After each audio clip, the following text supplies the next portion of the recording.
5, 4, 3, 2, 1, play. Hello everyone, welcome to the first dual commentary done by yours truly Frank and Deja Vu. Here we have what is going to be an epic game. I'm judging this purely based on the fact that, well, it's Stork and Gorush when he was in his prime. Gorush is a bit of an old player for those of you who don't know, but this is an old game, so he's pretty much in his prime at this point. This is going to be played in the Proleague finals of 2005, so yeah, I'm actually just going to pass it off to Deja Vu right now. What do you think about this matchup? Yeah, I think this could be a very interesting game, and we know it's going to be in for an epic match, as it's in the Crazy Collection on John747 account, and he calls it the Magic Wars, so I'm hoping that we can see some maybe everything from ensnare and dark swarm to maybe even like to storms and mind control, anything from the Protoss as well. The map is Neo Requiem, and it's actually very balanced between Protoss and Zerg, so we'll see what Stork tries to do to push on Gorush. It looks like he threw down a pylon up at his natural, so we might be seeing a Forge expand right off the bat. Yeah, actually, that's actually surprising to me, because on Neo Requiem I've played it quite a few times, and I've seen in the Pro League that the Forge Fast Expand is a pretty epic fail, to be honest with you. But this is Stork, and he knows what he's doing a lot better than me, and apparently a lot better than some of the other pros. But anyways, usually what happens on this map is just a lot of quick elimination, and you just go from there. Try to eliminate the guy within the first few minutes, because you start on the low ground, and taking the ramp is a huge deal, especially on a map that's this small. So I guess a Forge Fast Expand is pretty viable. We have a 9 pool plus gas going up for Gorush, so pretty standard opening from his side. It's not so standard, I guess, for the map for Stork, but I don't know. We'll see how this goes. Yeah, and we see Stork's probe coming back out, so I expect to see him throwing down a couple of cannons. He did scout that 9 pool, so he should know to throw down the 2 cannons first, and then throw down his Nexus. And we also see Gorush now throwing down a hatchery. It looks like, I think that was a 12 hatch there. He's actually not producing any Zerglings, it doesn't look like, which is surprising to me, because if you go with the 9 pool, you really should try and get some early pressure there, especially against a Protoss that's going to be going with that Forge expand. Yeah, I completely agree. I think, though, what the case was that Gorush scouted in the right direction, and he saw that Stork was going for the Forge, for the Forge Fast Expand, which I don't think he expected, hence the 9 pool.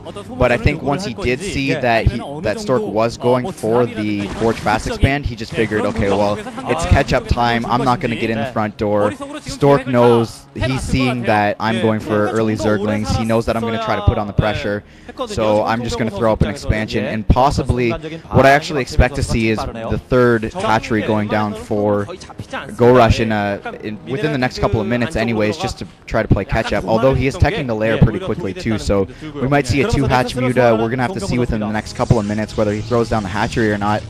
And yeah, this is actually looking to be non-standard, like I've been saying, for this map. It's just such an aggressive map, and Stork actually looks like he's completely walled off here, so he knows the map, he knows that it's a very aggressive style map, so he's completely walled off. We're going to have to see what tech choice he goes for, because I don't think he can fit Dragoons through that slot there. Yeah, the complete wall-off was a surprise to me too, just because now that he's done that, he can't go Dragoons going through there, so I'm going to guess that he's going to throw down his core, go like maybe a Corsair Reaver with this, because otherwise he's going to have to blow up one of his own cannons, which seems pretty wasteful to me, when he could have easily just placed that cannon somewhere else and just blocked it off with a couple of probes. So I'm definitely expecting him to go air with shuttles and Reavers.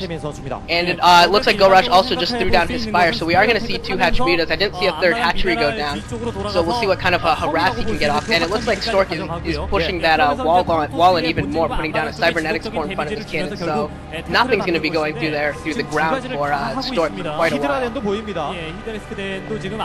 Yeah, actually, I took a second look at that gateway, and what the way he lined it up was so that his units will come out through this tiny little crack. So from that gateway specifically, he will be able to put out Dragoons. And oh, a probe gets killed off there. So no more scouting for Stork. He's not going to know that this Muta Harass is coming in.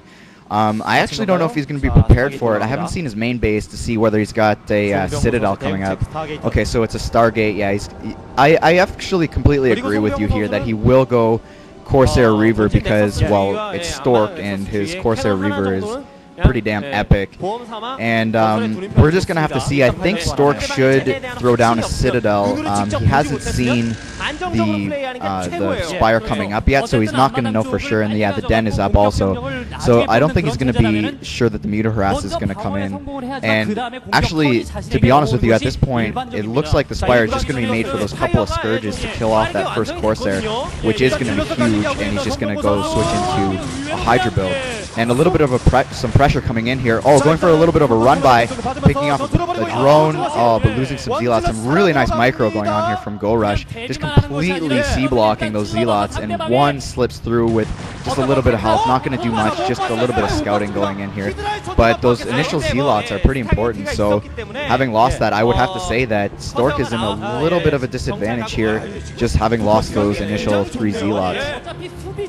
Yeah, losing the initial Zealots definitely hurts him, but unlike a lot of games that we see, he didn't do nothing with them. A lot of times you see them walk in and just maybe kill a couple Zerglings and die to the second colony, but he was actually able to kill 4 drones, which definitely will hurt Gorush, both in the short term and in the long term. And we see the first Corsair popping out, and it's chasing away an Overlord up at the top position. 2 Scourge coming in, so we'll get to see how Stork's Corsair micro is, and he does manage to save it, running back to the cannon at his natural. And also we did see the robotics facility getting thrown up, so it does look like we're going to see Corsair Reaver, and Lurker's moving out for Gorush, so he did skip the Mulith like you said, and he's going to go for this Lurker Harass, but it looks like if that Lurker can actually reach the gateway, which it can, Stork's going to have to definitely do something here. He doesn't have mobile detection yet, but he does have that robo going up, so if he can get observers going, he might be able to pick off that Lurker before it does too much damage. And it looks like a second Corsair does get out. 1 Scourge does land on it, and if the second one lands, that's going to put Stork behind a lot if he loses his first 2 Corsairs. And I really hope he manages to save it, otherwise he's going to definitely be very well behind in this game. But that Corsair does look like it's going to scout the 3rd hatchery for Gorush, and that is huge. Now that he knows that that's there, Corsair Reaver definitely takes advantage of knowing where all of your the Zerg bases are, and being able to go from one to into the other, where and taking advantage of the mobility of Corsair Reaver. So that scouting by the Corsair was definitely very, very critical in this game. Yeah, absolutely, and even with just the positions to start, I think Stork was in the lead already, having chosen to go for the Corsair Reaver build, and he was actually hiding some Corsairs there. I'm not sure if they got scouted by that Scourge, but yeah, it's already been shown to Gorush that he is going for the Corsair Reaver build. He has seen the support bay and a couple of Corsairs getting chased away here. But I think what I was saying before, oh, and a probe got tricked through. I think we missed that, but a probe got tricked through to the next 2 expansions, which you can only get at through drop or through tricking that probe through. So we're gonna have to see if he's gonna go through for that early 3rd Nexus.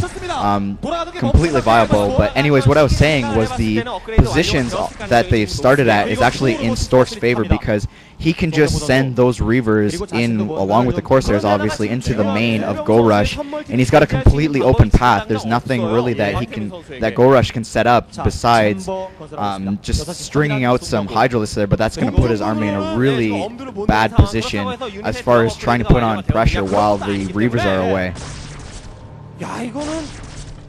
I did see that Stork also has 2 Stargates up, so he's going to be dedicating very heavily to this Corsair Reaver build.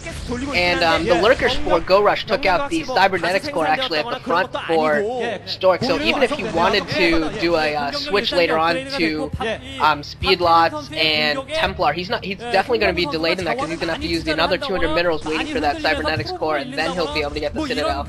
So he's definitely going to have to do a lot of damage with this Corsair Reaver build, or else he's going to be way too far behind to really do much in this game. And I really hope Stork manages to get an observer route and kill that lurker soon, because if that kills his forge too, that's just too many buildings for him to be losing. It does look like an observer is out and the lurker is forced to retreat, so that's good.